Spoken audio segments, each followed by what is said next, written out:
잘 나오셨습니다. 오늘도 기도로 승리하는 여러분 되시기를 바랍니다. 우리 앞뒤자로 한번 인사할까요? 요즘 참 기도 많이 하신다면서요. 이렇게 한번 인사하도록 하겠습니다.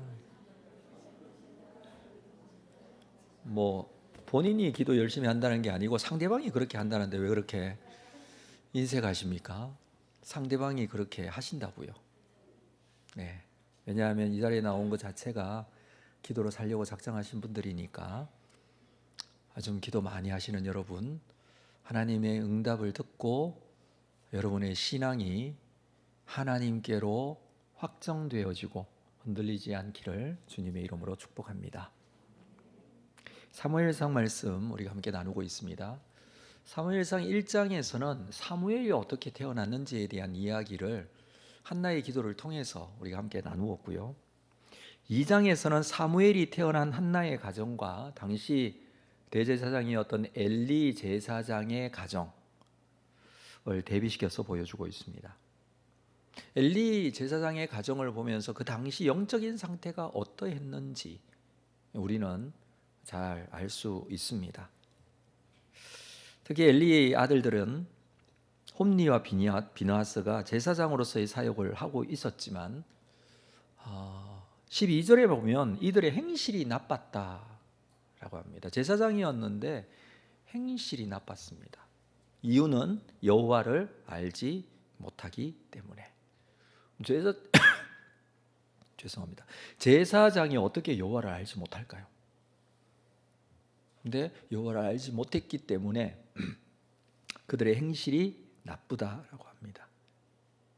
17절에서는 이 소년들의 죄가 여호와 앞에 크다라고 합니다. 특별히 제사를 멸시했다.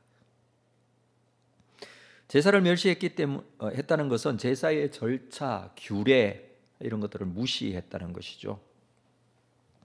하나님께서 하나님께 나아갈 때 절차와 규례를 정하시고 나아갈 수 있도록 했습니다. 율법에 기록된 이런 절차들, 규례들을 무시하는 행동들을 제사장들이 그렇게 했기 때문에, 특별히 화목제를 드릴 때는 제사장이 먹을 수 있는 이 제물의 부분이 있습니다. 여러 가지 아마 부작용을 막기 위한 것이 아닐까 이렇게 생각이 되어지는데 이것 또한 무시되어졌습니다. 자기들이 원하는 것을 취하기도 했습니다.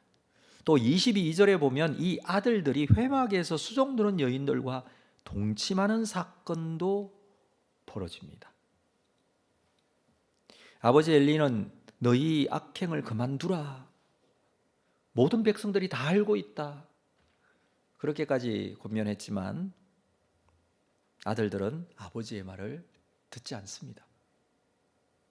그렇다고 엘리는 그 아들들이 제사장의 일을 그만두도록 하지는 않았습니다.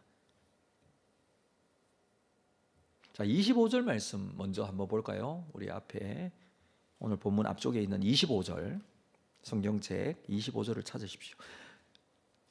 사람이 사람에게 범죄하면 하나님이 심판하시려니와 만일 사람이 여호와께 범죄하면 누가 그를 위하여 간구하겠느냐. 이 엘리 제사장의 아들들에게 한 말이에요. 사람이 사람에게 범죄하면 하나님이 심판하시지만 사람이 여호와께 범죄하면, 사람과의 관계에서 범죄하면 하나님이 심판하지만 사람이 하나님과의 관계에서 범죄하면 누가 그를 위하여 간구하겠느냐, 이렇게 우리가 읽을 수 있지만 사실은 이 말은 사람이 범죄하면 하나님이 심판하시는데 그때 중보할 수 있는 사람이 누구냐 하면 제사장이에요. 그렇죠? 사람이 범죄하면 제사장이 중보를 해요. 그런데 제사장이 범죄하면 누가 중보하겠느냐, 사실은 이런 의미예요. 제사장이라는 이 직분 자체가 굉장히 중요하고 해야 될 굉장히 중요한 사역들이 있습니다. 특별히 이 제물들을 가지고 온 백성들의 죄를 위하여서 제물을 드리면서 하나님께 중보하죠.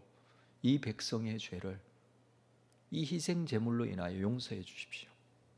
이게 제사장이 하는 일인데 제사장이 범죄하면 어떻게 되겠느냐. 레위기 10장 1절 말씀을 제가 한번 소개해 드리겠습니다. 레위기 10장 1절에 보면 아론의 아들 나답과 아비후가 각기 향로를 가져다가 여호와께서 명령하시지 아니한 다른 불을 담아 여호와 앞에 분향하였더니 불이 여호와 앞에서 나와 그들을 삼킴에 그들이 여호와 앞에서 죽은지라. 이 사건 잘 알고 계시죠? 레위기를 시작하고 지금 10장입니다. 레위기를 시작하고 나오는 내용들이 하나님 앞에 드려야 할 제사에 대한 부분들이 나옵니다. 번제로부터 시작해서 하나님 앞에 드릴 제사, 이런 때에는 이런 제사를 드리고 하나님 앞에 어떻게 해야 될지에 대한 희생제사에 대한 부분이 나오고, 제사장을 세우고 제사장 위임식이 있고, 이제 실제적으로 하나님 앞에 제사를 드리면서 신앙생활이 비로소 시작된다는 것이죠. 지금 이스라엘 백성들이 애굽에서 나와서 시내산에 도착하고 난 이후에 하나님께서 율법을 주시고 이런 제사법에 대해서도 모세에게 명령하여 그것에 대해서 선포하고 이제부터 이렇게 제사를 드리고 이렇게 시작합니다라는 내용이에요. 근데 10장에 시작하는데 아론의 아들들 나답과 아비후, 절차를 하나님께서 말씀하신 절차와 규례를 무시하고 분향했습니다. 이들은 제사장이에요. 아론의 아들들이 제사장이었죠. 불이 여호와 앞에서 나와 그들을 삼킵니다. 그들이 여호와 앞에서 죽게 되죠. 제사장은 그만큼 중요한 자리에서 하나님의 백성들을 위한 사역을 감당하는 사람들이에요.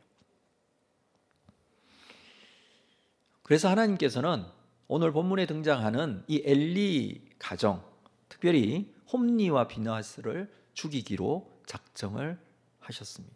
그래서 25절 하반절에 보면 그들이 자기 아버지의 말을 듣지 아니하였으니 이는 여호와께서 그들을 죽이기로 뜻하셨음이더라. 오늘 본문 25절 말씀에서는 이미 그렇게 기록을 했습니다. 그래서 오늘 우리가 읽었던 27절 이후의 내용은 이 말 하나님의 심판에 대한 내용이에요. 오늘 또 이 말씀을 나누려고 하니까 제 마음이 좀 무겁기도 하고 조금 심각해지기도 합니다.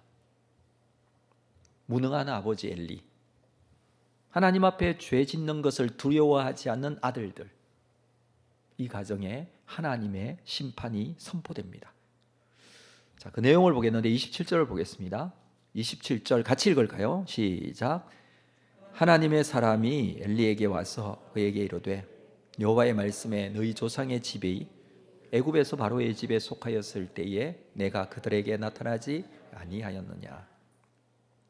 하나님께서 하나님의 사람의 입을 통하여서 엘리 제사장에게 말씀합니다.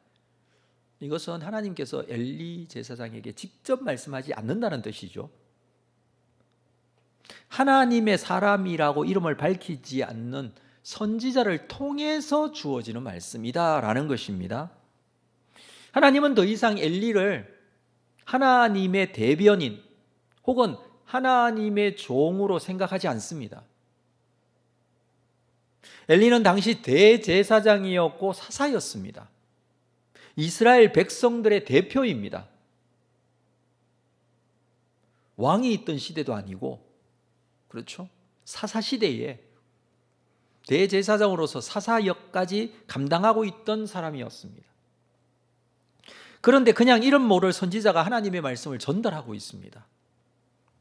3장에 가서 우리가 보겠지만 어린 사무엘에게도 하나님께서 말씀하시죠. 사무엘아 사무엘아 이렇게 부르시죠. 그리고 직접 말씀하시죠.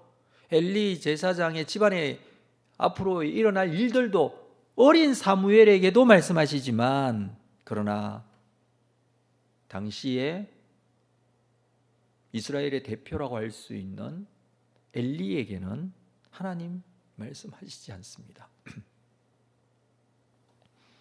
엘리는 하나님의 말씀을 듣지 못합니다. 여러분, 신약 시대에도 예수님께서 종교인들 중에 신앙생활을 정말 잘하고 있다고 자부하던, 말씀을 율법을 그대로 지킨다고 자부하던 바리새인들을 얼마나 많이 질타하셨습니까? 그들은 하나님의 음성을, 하나님의 뜻을 너무 잘한다고 생각하는 자들이었습니다. 그럼에도 불구하고 예수님을 알지 못하고 하나님을 제대로 알지 못하고 하나님의 뜻을 이해하지 못하는 자들이었습니다. 여러분, 우리는 어떻습니까? 하나님께 직분을 받았다고 해서 그 직분이 어떤 보장이 있는 것은 아닙니다. 온전한 믿음이 없으면 그 직분이 목사여도, 제사장이어도, 아니 장로 권사여도 하나님의 음성을 듣지 못할 수 있습니다. 우리는 하나님의 말씀이 들려져야 합니다. 그래야 살 수 있습니다. 지금 엘리 제사장의 가정에 임하게 될 심판, 그 핵심적인 내용이 무엇입니까? 하나님의 말씀이 들려지지 않아요. 하나님께서 그에게 말씀하지 않으시는 것도 있지만 그는 이제 더 이상 하나님의 말씀을 들을 수 없어요. 영적인 상황에 깨어있지 않습니다. 하나님이 알려주시지 않아서 들리지 않을까요? 성경을 읽어가면 꼭 하나님께서 딱 제외시키고 알려주지 않는 것 같이 느껴지지만, 그러나 우리가 좀 한 번 더 생각하면 엘리 제사장은 영적으로 눈이 어두워 하나님의 말씀을 들을 수 없는 지경이 되었습니다. 여러분, 하나님의 말씀을 들을 수 없는 어떤 상황은 없습니다. 어떤 상황이어도 하나님의 말씀을 들을 수 있습니다. 아니, 들어야 합니다. 어떤 상황이어도 들어야 됩니다. 힘들다고? 어렵다고? 아니요. 어떤 상황이어도 들어야 합니다. 아니, 어두울수록, 힘들수록 더 잘 들립니다. 이런 말을 이 선지자가 엘리에게 와서 전한 말, 그 말은 27절 하반절에 보면 너희 조상의 집이 애굽에서 바로의 집에 속하였을 때에, 출애굽 당시의 이야기부터 하고 있어요. 출애굽 당시에 너희 조상의 집이 애굽에서 바로의 집이 속했다. 이게 뭐예요? 애굽에서 노예 생활할 때의 그 말이에요. 너의 본질이, 너의 출발, 너의 시작점이 어디였다고요? 애굽에서의 노예 생활할 때. 내가 그들에게 나타나지 아니하였느냐? 너희가 어디 있을 때 내가 나타났었다고요? 애굽에서 노예 생활할 때 내가 나타나지 아니하였느냐? 이것은 지금의 이 모든 것이 하나님의 은혜라는 사실을 말해주는 것입니다. 자, 28절 볼까요? 계속해서 이스라엘의 모든 지파 중에서 내가 그를 택하여 내 제사장으로 삼아 그가 내 제단에 올라 분향하며 내 앞에서 에봇을 입게 하지 아니하였느냐? 이스라엘 자손이 드리는 모든 화제를 내가 내 조상의 집에 주지 아니하였느냐? 질문형으로 되어 있는 이 구절은 출애굽부터 시작하여서 하나님께서 아론의 후손인 엘리 집안에 성전에서 섬길 수 있는 은혜를 주셨다는 거예요. 그렇죠. 대제사장은 누구로부터 내려옵니까? 아론으로부터 내려오는 가정이에요. 무엇인가 특별하고 대단해서 또는 잘해서가 아니라 하나님의 은혜로 이 일을 하게 되었다는 것을 지금 말씀하시는 거예요. 하나님의 은혜로 제사장이 되었고 제사장으로서의 특권이 있어요. 28절에 잘 보면 그가 내 제단에 하나님의 제단에 올라갈 수 있는 특권이 제사장에 있는 거예요. 분향하며 하나님의 제단에 올라가 분향할 수 있는 것도 제사장이 하는 거예요. 하나님 앞에서 에봇을 입을 수 있어요. 그리고 모든 화제를 내가 내 조상의 집에 주었다라고 합니다. 그것은 제물 중에 제사장에게 주어지는 것이 있다라는 거예요. 이것이 얼마나 큰 특권입니까? 이것은 어떤 수입이 좋아서도 아니고 사람들이 좋아해서도 아니고 이것이 특권이 되는 것은 하나님의 일이기 때문에 그렇습니다. 애굽의 노예였지만 하나님께서 구원하시고 특별히 아론의 집안은 제사장으로 섬길 수 있는 은혜를 주셨어요. 이 자리는 누구나 되는 자리가 아니에요. 다른 지파 사람들은 되고 싶어도 되지 못해요. 그래서 제사장은 직무가 아니라 특권이었어요. 그런데 자신들만이 누릴 수 있는 이 특권으로 범죄한 것입니다.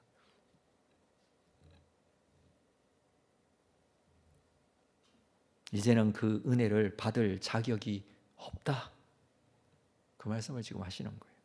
자, 29절 말씀입니다. 너희는 어찌하여 내가 내 처소에서 명령한 내 제물과 예물을 밟으며, 제사를 멸시했다고 그랬죠.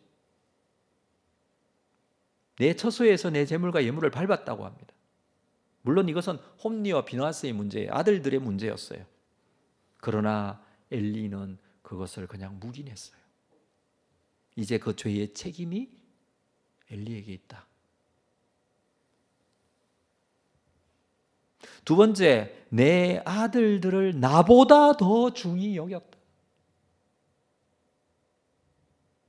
물론 부모는 자녀를 중히 여기겠지만, 그러나 하나님의 평가는요, 나보다 너는 너희 아들들을 더 중하게 여겼다.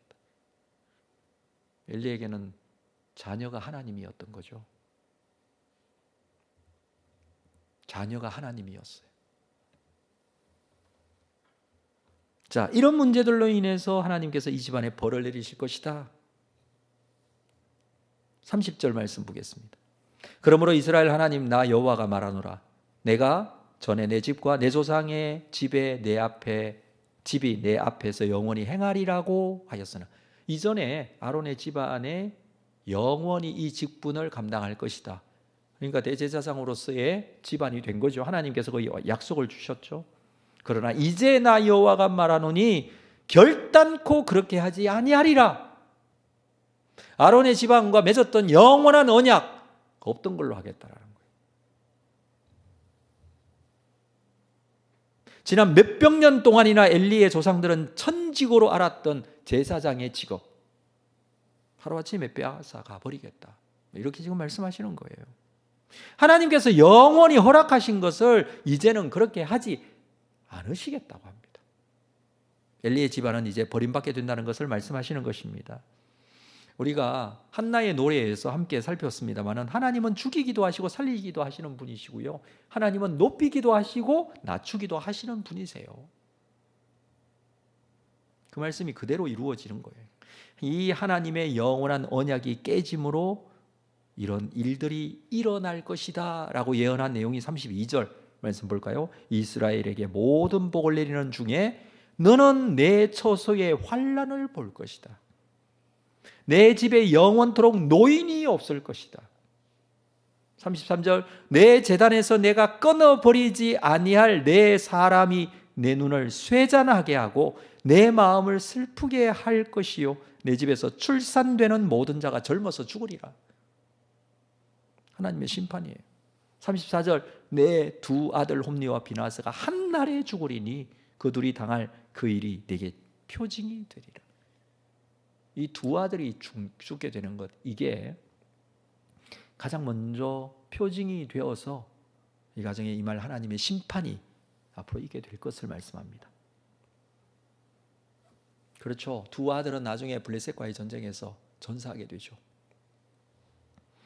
재앙의 쓰나미가 덮칠 것이다, 지금 그렇게 말씀하십니다. 뿐만 아니라 이 가정, 이 가문, 아론의 후손으로부터 주어졌던 이 엘리 제사장의 가문, 엘리의 손자 아비아달 제사장, 솔로몬 시대에 아나돗으로 추방되어져. 아나돗 익숙하지 않나요? 아나돗 선지자 예레미야의 고향이에요. 이 아나돗에서 나중에 예레미야가 출생하게 되죠. 왜 아나돗에 있느냐 하면 그의 조상 아비아달이 추방되었기 때문에, 제사장 가문에서 태어난 예레미야. 자, 35절을 한번 볼까요? 35절. 그리고 이어서 굉장히 중요한 말씀을 하십니다. 같이 읽겠습니다. 35절 시작. 내가 나를 위하여 충실한 제사장을 일으키리니 그 사람은 내 마음 내 뜻대로 행할 것이라. 내가 그를 위하여 견고한 집을 세우리니 그가 나의 기름 부음을 받은 자 앞에서 영구히 행하리라. 앞으로 나를 위하여 충실한 제사장을 일으키시겠다라고 합니다. 그러니까 엘리 가문의 제사장 집안은 파면이 되고 앞으로 새로운 제사장을 세우겠는데 나를 위하여 충실한 제사장이다라는 것입니다. 엘리 제사장의 제사장 자리에 충실한 제사장을 세우겠는데 그는 여호와의 기름 부음 받은 자 앞에서 영구히 거하도록 하실 것이다. 이렇게 지금 이 이름 없는 선지자가 예언을 하고 있습니다. 자, 성경 한 군데를 우리 찾아보도록 하겠습니다. 이 말씀이 어떻게 이루어지는지 우리가 볼 텐데요. 열왕기상 2장 말씀을 찾겠습니다. 구약 성경 열왕기상 2장. 열왕기상 2장 26절.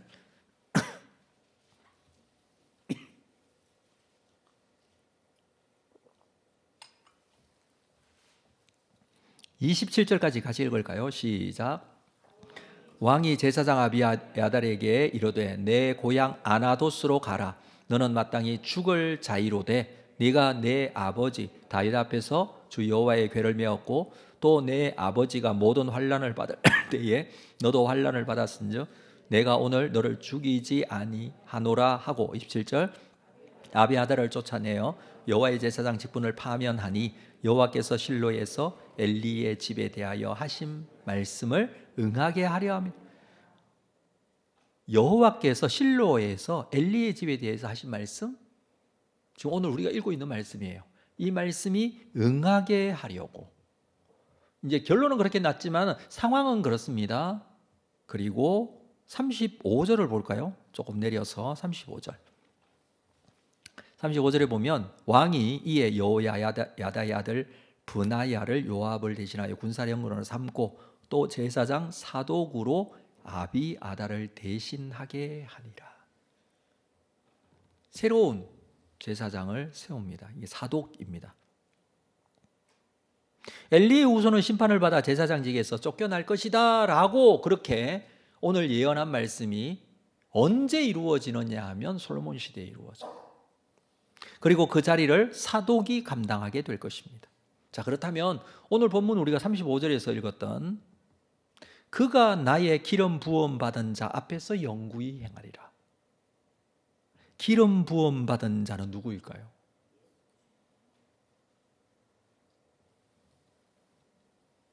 여기서 말하는 기름 부음 받은 자는 솔로몬을 말합니다. 왜 그렇습니까? 지금 솔로몬에 의해서 아비아달이 쫓겨나고 누가 세워져요? 사독이 세워져요. 나를 위하여 충실한 제사장을 일으키리니 이 충실한 제사장이 누구라고요? 사독이에요. 자, 이 사독이 나의 기름 부음 받은 자 앞에서 영구히 행하리라. 하나님 앞에서 기름 부음 받은 자가 누구예요? 솔로몬이에요. 갑자기 헷갈리셨어요? 자, 그러나 성경은 이중적 예언이라고 말씀을 드렸어요. 이루어질 말씀, 그리고 궁극적으로 이루어질 말씀. 성경은 이루어질 말씀이에요. 이 이루어질 말씀이 언제 이루어지냐 하면 오늘 사무엘상 2장에 있는 이 말씀은 언제 이루어져요? 열왕기상 2장에서 이루어져요. 누구 시대에? 솔로몬 시대에. 그때 제사장은 누구예요? 사독이 제사장이 돼요. 그때 기름 부음 받은 자는 누구예요? 솔로몬 왕이 돼요. 그런데 이것이 궁극적으로 완성될 마지막 때에 최종적으로 완성될 기름 부음 받은 자는 누구예요? 예수님이에요. 그러면 예수님 앞에서 행할 충실한 제사장은 누구예요?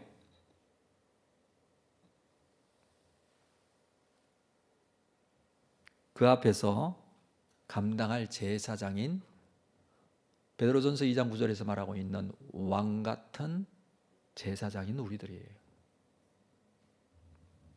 그리고 그 우리들은 누구냐 하면 바로 하나님의 교회예요.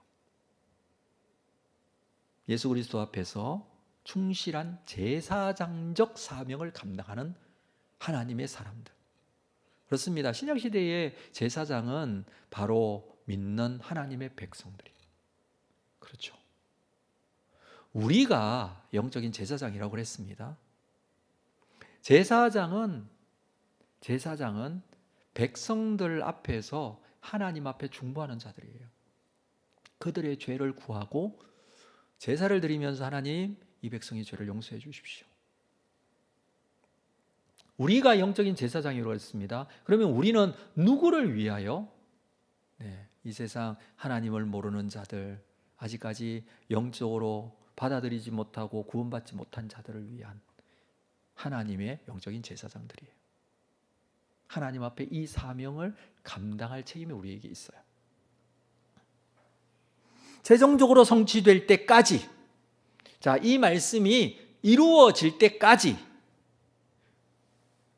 엘리 앞에서 이 사명을 감당하는 제사장이 누구냐 하면 바로 오늘 본문에서는 사무엘을 말해요. 자, 지금 현재 사무엘상 2장에서 말씀하고 있는 현재의 상황, 그리고 이 말씀이 솔로몬 시대에 어떻게 이루어질 것이고 그것이 궁극적으로 앞으로 어떻게 완성될 것인지 이 3단계에 걸쳐서 다 우리가 적용해 보아야 됩니다. 오늘 이 말씀에서 이루어질 것은 엘리 앞에서 이 사명을 감당해내야 될 사무엘, 진정한 제사장이 된다는 것입니다. 이렇게 엘리 집안이 심판받아야 할 이유, 왜 엘리는 하나님 앞에 이런 범죄들로 인하여서 하나님의 심판과 징계를 받아야 했는가에 대한 결론적인 말씀은 30절 하반절에 나와 있어요. 성경은 이렇게 말해주고 있습니다. 30절 하반절을 한번 볼까요? 오늘 본문 30절입니다. 나를 존중히 여기는 자를 내가 존중히 여기고 나를 멸시하는 자를 내가 경멸하리라. 하나님의 말씀이에요. 사랑하는 성도 여러분, 엘리의 아들들이 여호와를 멸시했습니다. 하나님을 존중히 여기지 않았습니다. 하나님은 나를 존중히 여기는 자, 하나님께서 존중히 여기시겠다라고 합니다. 존중히 여기는 게 무엇입니까? 존중히 여기다, 이 단어를 찾아보니까 어떤 의미가 있냐면 영화롭게 하다 이런 뜻이 있지만 또 다른 뜻이 있어요. 무겁다라는 뜻이 있어요. 여러분, 하나님을 가벼이 여기지 마세요. 하나님을 존중히 여기십시오.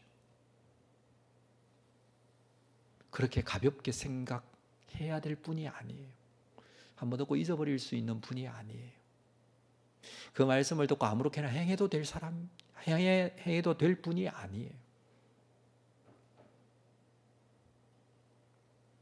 하나님을 존중히 여기시는 여러분 되시기를 주님의 이름으로 축복합니다.